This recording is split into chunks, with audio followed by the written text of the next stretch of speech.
Hey everyone. So now I got myself a Dodge Nitro with a 3.7 liter.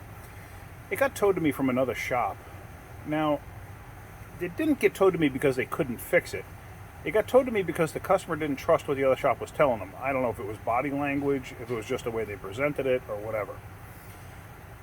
The other shop told them they need a starter. So the problem is, you turn the key, and all the lights come up on the dash. The Prindle does work, so you could see it select from park to neutral if you wanted to. But you got no crank, no start.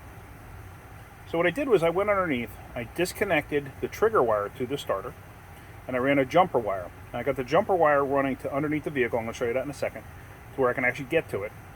And I have my power probe hooked up. Now, I don't know if you guys know what a power probe is, but a power probe will tell you power, ground, and you can also trigger a power or a ground if you want. That's the good thing about it. So I can use this and I can trigger a power to the solenoid to see if it actually cranks. So I got it hooked up right now to the trigger wire. The trigger wire is disconnected from the starter, but let me show you what's going to happen. I'm going to turn the key to the crank position, and I want you to watch what it does. So there it is. And now the key is in the run position, but it's not in the crank position. Now on these, the starter is actually controlled through a relay, which is actually controlled through the PCM or BCM, depends on the vehicle. And what happens is you can hit it once to crank and it'll keep cranking until the vehicle starts. If it doesn't see RPM signal at a certain period of time, it'll actually shut down the starter circuit. So I'm going to hit the start right now. Now my hands are off of it. I'm not cranking it. That's power. That's power getting down now. It'll stop in a second on its own. There, it stopped. So the vehicle didn't see an RPM, so it kept trying, didn't see an RPM, shut it down. So now, what I'm going to do is I'm going to put it up in the air, and I'm going to manually put power to the solenoid, because I want to see, do I just have a bad connection? I've seen that before. A bad connection actually fools you. I did try taking it off and putting it back on to see if it would start and change nothing. But now that I have a different wire in there, okay. So let's try that. Let's put power to it and see what happens. And here we are underneath, and here's that trigger wire, and I think just see what I have hooked up here. This is a magnetic alligator clip, and I just have the wire coming from the starter trigger wire. I just extended it out to here, and then I have my power probe hooked into that. So if you follow the wire up, there you can see it just hooks into the wire harness right there. And there's the starter. So what I'm going to do is, on the terminal right up there, which you can barely see, I'm going to try and hook the power probe right to that and see if I get anything when I try to trigger it. Oh, hang on a second. All right, what I actually want to show you too is, here's the power probe. This, that's power. This, that's ground, and that goes right through the tip. So when I push the trigger for power, I now have battery voltage at the tip because I'm hooked directly to the battery with this. So now, let's go back up here and let's go on that trigger wire. Right there. Now, it's telling me there's a ground there, which I know it's hard to see. There we go.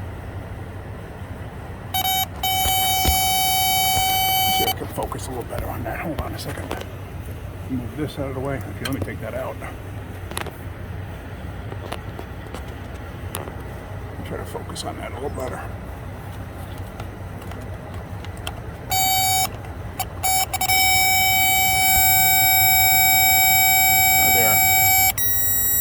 So I'm adding power to it and nothing's happening. So the fact that I'm reading a ground, and oops, right here, I'm reading a ground, that tells me the engine's grounded. So it definitely needs a starter. So let's get a starter on its way and let's replace that starter. And just so you see, here's my power probe, and it goes directly to the battery. It's a very useful tool. I don't use it all that often, but when I need it, it really does come in handy, especially with the ability to add power or ground to a circuit. You got to be careful too, because if you don't know what you're doing, you can blow something up, especially a computer or something like that. So let me get this disconnected, and I'm going to disconnect the battery. Always disconnect the battery if you're dealing with a starter, airbag, anything like that.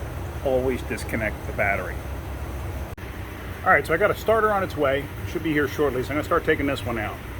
Now, to get this one out, got to take this front drive shaft out of the way. Obviously, if it was a two-wheel drive, you wouldn't have to worry about that. But I got to take this out of the way because otherwise I got no room to actually pull the starter down and out. So it's got 4 15s right there. Just got to take those out. And I usually if I remember, I will mark the dry shaft. Not that if I remember, I usually do almost every single time, but I usually mark the dry shaft. Obviously, if I'm rebuilding something in there, then it's really not going to make all that much of a difference. But I will usually mark them this way. I know exactly where they went. So let me get a paint mark on there. Let me get my 15mm swivel impact on there. And let me get the dry shaft unbolted. And it should be enough room if I unbolt it and let it hang down. If not, I may have to unbolt it from this end and actually pull it physically out of the way. But let's see what happens. And now with the dry shaft moved over enough, I took the starter heat shield out of the way.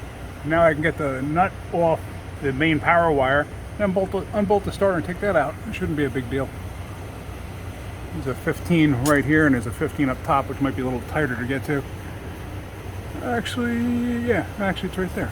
Okay. I don't know if there's 3 though. I don't think so. I think it's only those 2. Okay.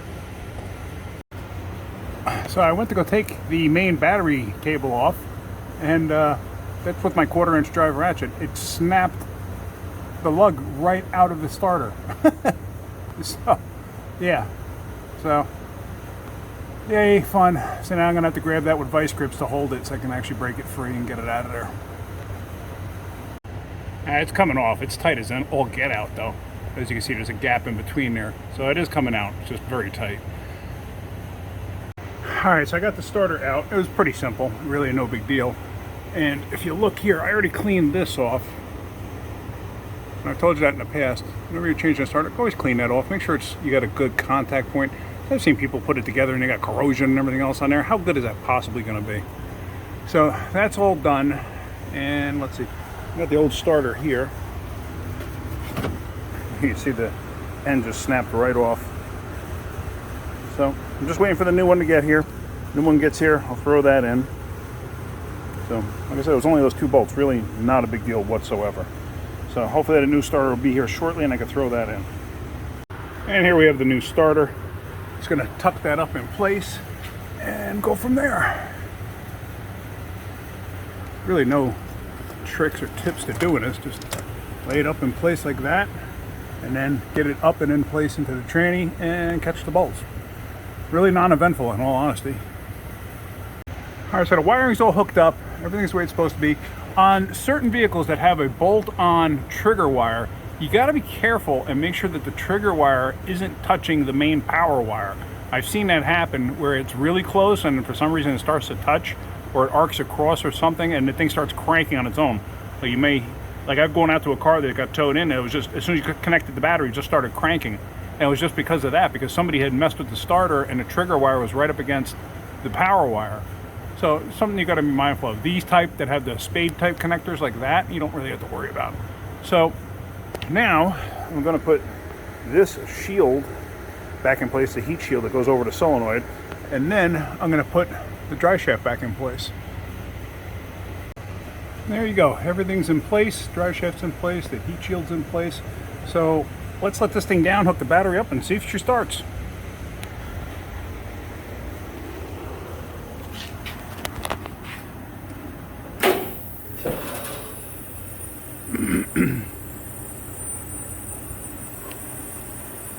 I'll be honest with you, I was never a big fan of these. I like the first generation of the Jeep Liberty with the rounded body lines. As soon as they went to the squared off body lines and then they came out with the nitro, I was not a fan of them. I mean, they serve their purpose, but I just, personally, just not a fan. Let's come over here. We'll hook up the battery. A lot of times when you have a battery disconnected and you hook it back up for the first time, even if you have the key off and out, you may get a large spark, you know, between the terminal end and the actual battery terminal. And the reason for that is because you'll get computers and stuff that turn themselves back on once you connect the battery. So seeing a large spark is relatively normal. I don't know if you heard it when I connected this one, you can actually hear it arc slightly. So let me tighten that up.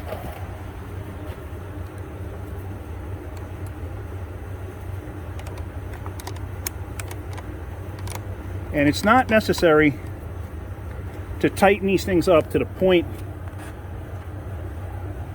where the two ends here where they collapse and actually touch each other or even fold over on each other. I've seen people tighten these things up, you know, basically till like this end is touching this end, like they absolutely crush the daylights out of it. And then you wonder why the next time you go to use it, like if you take it off, it never gets tight. There's no reason to. Just tighten it up until the terminal is tight and doesn't turn. That's all you need to do. So let's put the protective cover back on, and now let's see if she starts.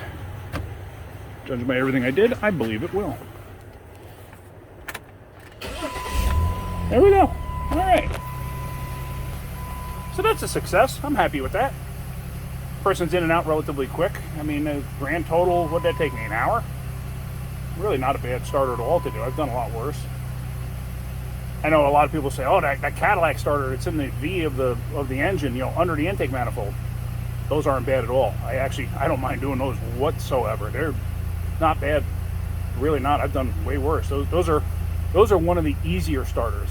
Everybody thinks they're bad. They're not. But anyway, all right. So I hope you got something out of that video. If you do, hit that like button. If you could, please subscribe. That's it. Have a great day. Gearwrench.